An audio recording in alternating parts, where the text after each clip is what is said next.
Assalamualaikum warahmatullahi wabarakatuh. Jumpa lagi dengan saya channel YouTube Sang Prabu GS. Senantiasa mendoakan saudaraku di mana semoga senantiasa sehat jasmani rohani, dibanyakan rezekinya, amin amin ya rabbal alamin.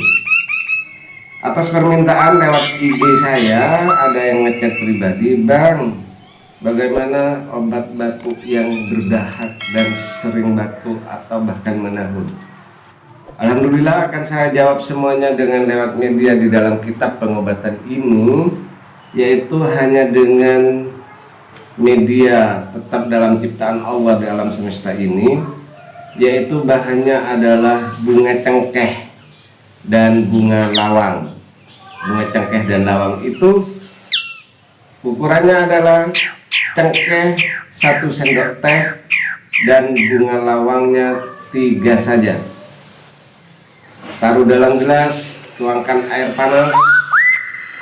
Setelah itu tunggu hangat, barulah kita berikan madu murni.